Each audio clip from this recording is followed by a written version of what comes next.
There is some debate out there as to the value of actual flying time versus simulator-based flying time. Will simulator-based training help stem the pilot shortage gap by enabling pilots to be trained faster and have them ready for the job pipeline?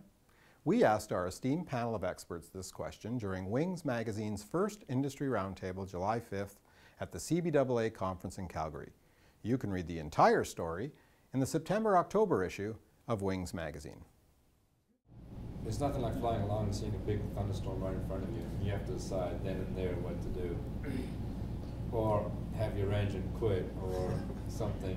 It's a little different. Take a look at the phenomenal growth that China has experienced in terms of aviation, and this is creating the sort of labor market competition for human resources in terms of pilots and qualified AMEs and all the various occupational groups across all the aviation sort of occupations.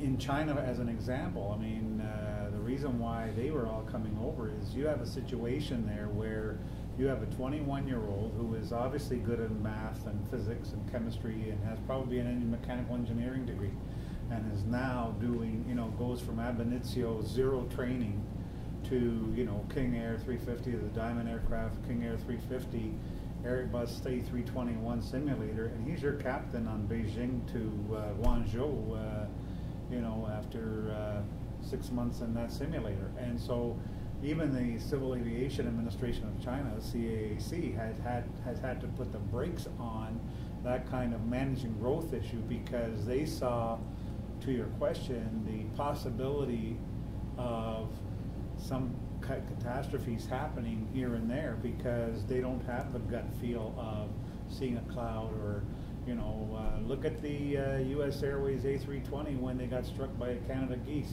Yeah, you could simulate that, and you could simulate Gimli, and you could simulate the A330 landing in the Azores, but there is no replacement for the gut feel of that glider pilot capability and knowledge of knowing what his options were within 10 seconds and acting on them, just as an example. So, that partially, I think, answers your question.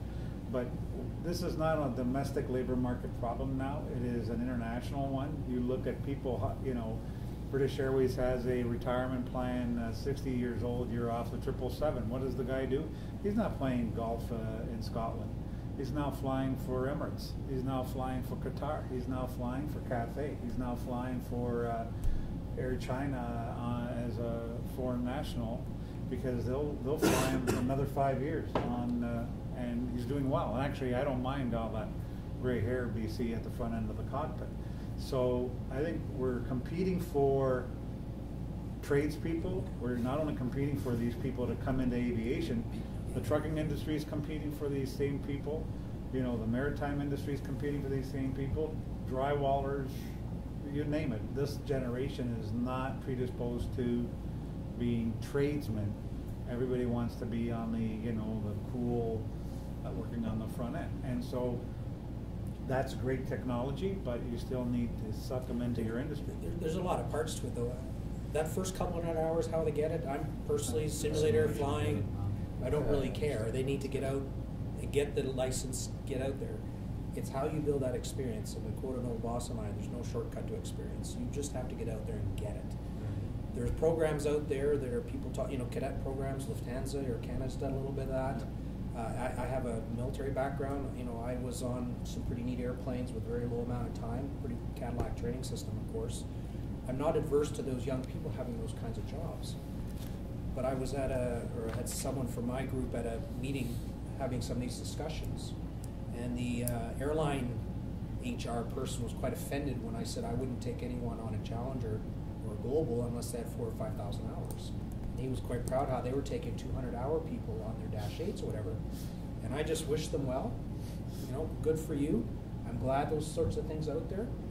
But you take that kid who's done nothing but had mother tell him to go from A to B, how much fuel to put on, when not to go and all that kind of stuff. Where were you out there, like you said, seeing that thunderstorm? Should I go? Should I go under it? Should I go around it? Should I not go? Gee, is that frost adhering to my wing or not? I don't have a propeller background, but young Jetstream pilots were telling me we're going to Plattsburgh or somewhere, going to the equivalent of Canadian Tire to buy car antifreeze or windshield wiper fluid and put on a stove so they can de-ice to get out of there. That experience, that's the kids I want to get growing into my business, who've got that 3,000 hours of impressive experience. And when they're faced with something, they'll probably default in the right direction, as opposed to, I have no idea what to do now. I've never, ever gone to a place without dispatch, without a gateway, without a... Like piping done for me. Yeah, it's a different world that we live in here. It was a really interesting discussion for me when I heard that part about how proud they were to be taking 200-hour kids. Well, I was a 200-hour kid as well, and I appreciate how I got to where I got to.